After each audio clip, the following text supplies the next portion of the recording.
황은호가 아직 살아있는 이유는 지호의 뜻밖의 말로 밝혀졌다. 사실 우리는 모두 속았던 거야. 지호의 방은 오후 햇살이 창문을 통해 부드럽게 스며들며 따스한 빛으로 물들어 있었다.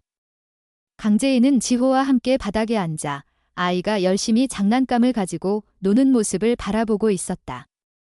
그 순간 지호가 손에 들고 있던 낡은 로봇 장난감이 그녀의 눈에 들어왔다. 한쪽 날개가 살짝 떨어져 있었지만 그 모습은 너무나 낯익었다. 강재인은 미소를 지으며 부드럽게 물었다가 지호가 눈을 반짝이며 대답했다. 은호가 자신과 세리 엄마가 그의 어머니를 만나는 것을 도와줬다고 고마움의 표시로 이 로봇을 줬다고 했다. 은호라는 이름이 강재인의 가슴을 찔렀다. 그녀의 심장이 순간 멈춘 듯 했다. 숨이 가빠지고 손끝이 차갑게 식어갔다.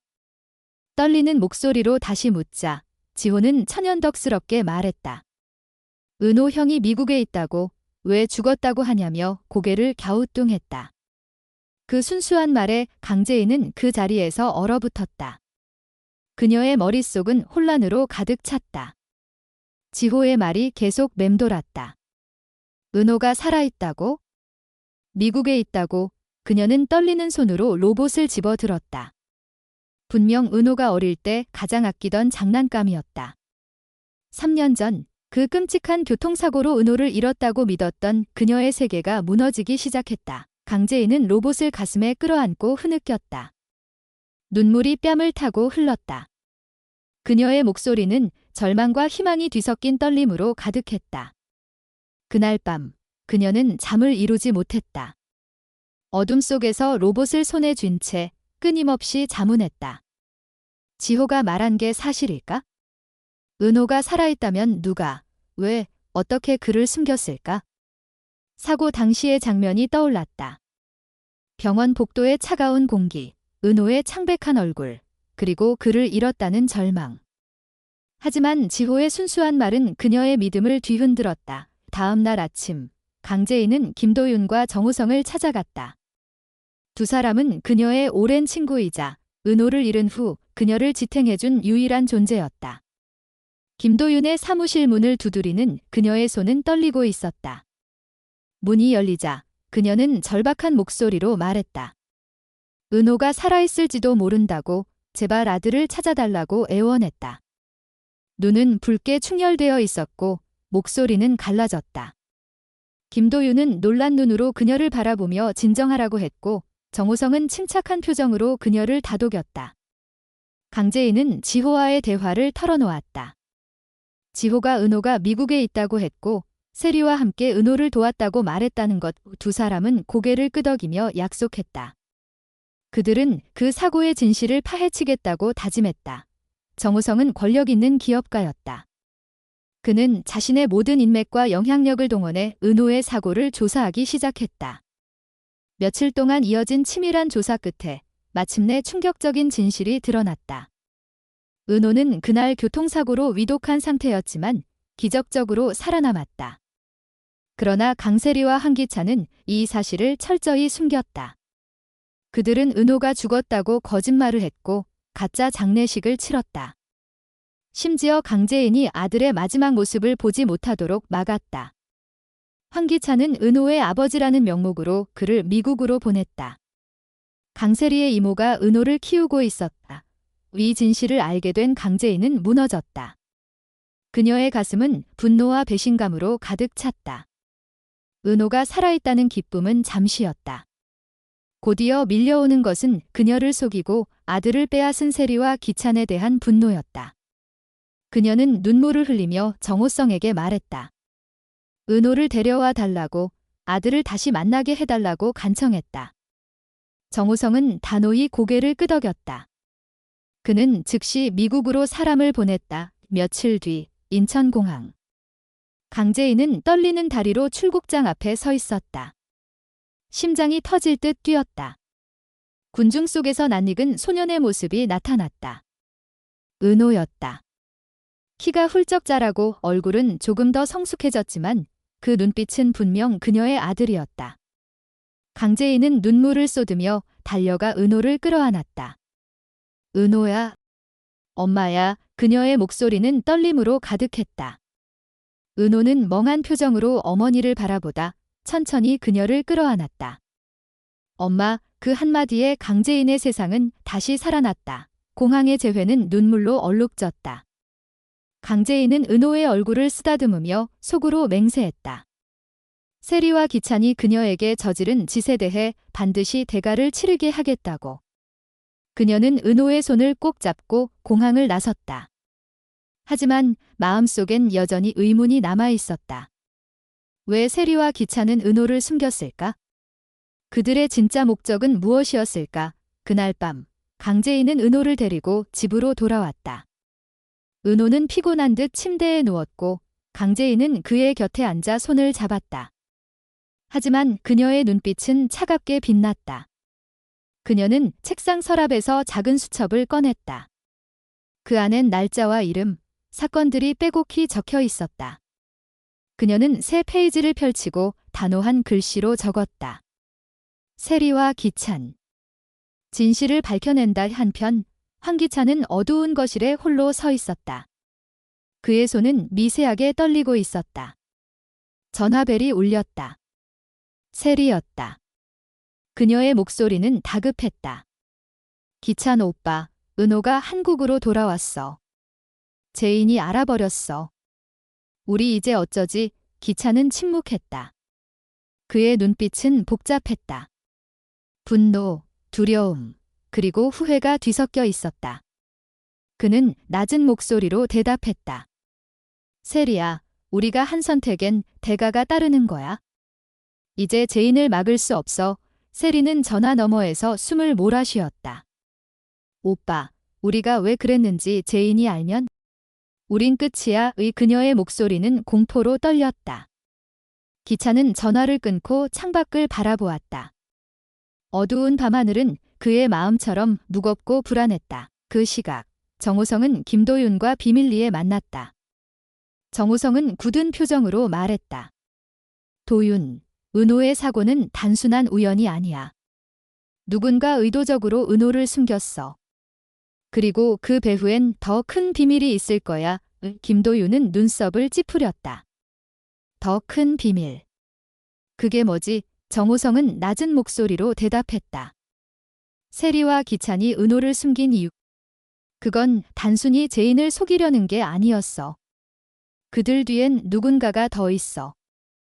강재인은 방 안에서 은호가 잠든 모습을 바라보며 조용히 중얼거렸다. 은호야, 엄마가 널 지킬 거야. 누구든 널 해치려 했다면 절대 용서하지 않을 거야. 그녀의 손은 은호의 손을 꼭 쥐고 있었다. 하지만 그녀의 눈빛은 날카로웠다. 이 집안엔 아직 밝혀지지 않은 비밀이 남아 있었다. 그리고 그 비밀은 이제 막 드러나기 시작했다. 어둠 속에서 강재인의 싸움은 이제 시작이었다. 강재인은 어두운 방 안에서 은호가 잠든 모습을 바라보았다.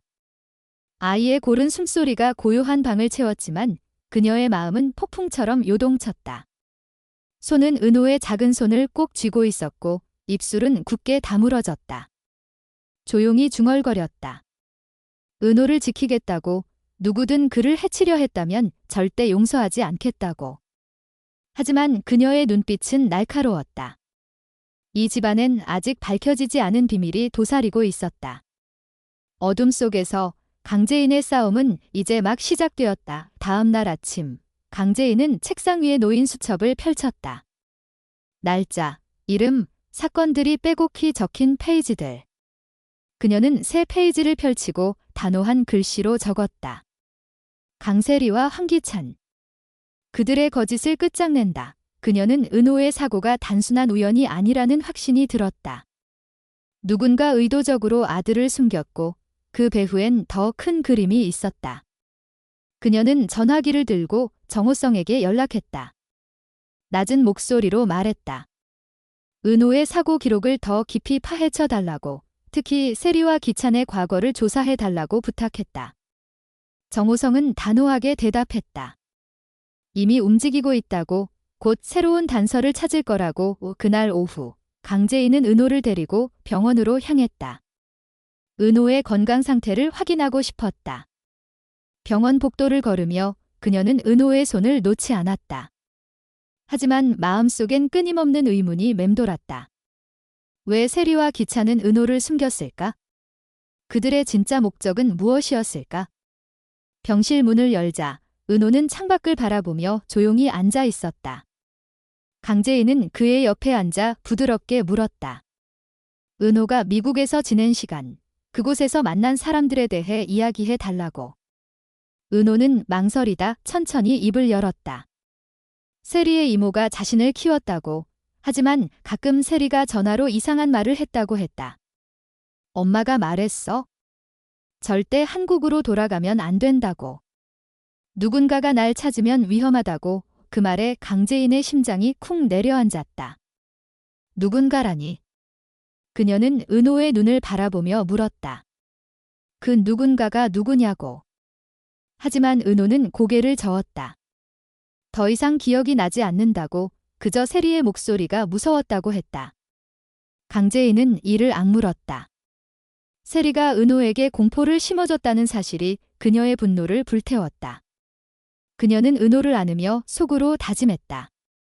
세리의 비밀을 반드시 파헤치겠다고. 그 시각 황기찬은 사무실에서 초조하게 서성이고 있었다.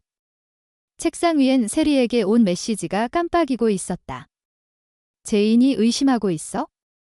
우리 계획이 무너질 거야. 기찬은 전화기를 집어들었지만 손이 떨려 버튼을 제대로 누르지 못했다. 그의 머릿속엔 3년 전 그날의 장면이 떠올랐다. 은호의 사고, 병원에서 들려온 소식, 그리고 세리와 나눈 비밀스러운 대화. 그들은 은호를 숨기기로 했다. 하지만 그 이유는 단순히 제인을 속이려는 것이 아니었다. 기찬은 창밖을 바라보며 중얼거렸다. 우린 어쩔 수 없었어. 그 사람이 시켰다고. 그의 목소리는 공허했다. 한편 정호성은 김도윤과 함께 은호의 사고 당시 병원 기록을 뒤지고 있었다. 그들은 놀라운 사실을 발견했다. 사고 직후 은호를 치료한 의사가 갑작스럽게 병원을 떠났고 그의 행방은 묘연했다. 더욱 충격적인 것은 병원 기록에 은호의 퇴원 날짜가 명확히 적혀 있었다는 점이었다. 누군가 그 기록을 조작해 은호가 사망한 것처럼 꾸몄다. 정우성은 굳은 표정으로 말했다. 이건 단순한 은폐가 아니라고. 더 큰 세력이 개입했을 가능성이 있다고. 김도윤은 눈썹을 찌푸리며 물었다. 그 세력이 누구냐고. 정우성은 낮은 목소리로 대답했다. 세리와 기찬이 두려워하는 누군가. 그들이 은호를 숨긴 이유를 아는 자라고. 그날 밤 강재인은 집으로 돌아와 은호를 재운 뒤 거실에 홀로 앉았다. 테이블 위엔 은호의 사진과 그 낡은 로봇 장난감이 놓여 있었다. 그녀는 사진 속 은호의 미소를 바라보며 중얼거렸다. 진실을 밝혀내겠다고. 누가 이 모든 것을 꾸몄든 절대 용서하지 않겠다고. 그 순간 현관문이 열리는 소리가 들렸다. 강세리였다. 그녀는 불안한 표정으로 들어오며 말했다. 제인 언니와 이야기하고 싶다고. 오해를 풀고 싶다고. 하지만 강재인은 차갑게 그녀를 바라보았다. 세리의 미소는 어색했고 손은 미세하게 떨리고 있었다. 강재인은 자리에서 일어나 세리에게 다가갔다. 낮고 날카로운 목소리로 물었다. 왜 은호를 숨겼냐고. 무슨 목적으로 그런 짓을 했냐고. 세리는 당황하며 한 발짝 물러섰다. 그녀의 눈빛은 흔들렸지만 곧 억지로 미소를 지었다. 오해라고. 지호가 잘못 말한 거라고 주장했다. 하지만 강재인은 물러서지 않았다. 은호가 미국에서 내가 전화로 뭐라고 했는지 말했다고. 누군가가 자신을 찾으면 위험하다고 했다고 쏘아붙였다. 세리의 얼굴에서 핏기가 사라졌다. 그녀는 말을 더듬으며 변명하려 했지만 강재인은 그녀의 말을 끊었다. 더 이상 거짓은 듣지 않겠다고. 진실을 말하라고 다그쳤다. 방 안의 공기는 팽팽하게 긴장되었다. 세리는 입술을 굳게 다물고 강재인을 바라보았다. 그 눈빛엔 두려움과 분노가 뒤섞여 있었다. 갑자기 그녀가 낮은 목소리로 말했다. 제인 언니가 모르는 게 있다고. 은호를 숨긴 건 자신들을 지키기 위해서였다고. 강재인은 그 말에 멈칫했다. 자신들을 지키기 위해 그녀는 세리의 눈을 똑바로 바라보며 물었다. 그게 무슨 뜻이냐고, 누가 너희를 위협했냐고. 하지만 세리는 더 이상 입을 열지 않았다.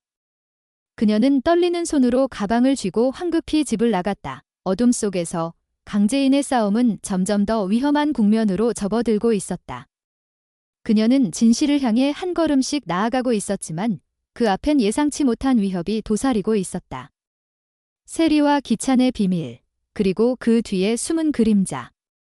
강제인의 손은 여전히 은호의 손을 놓지 않았다.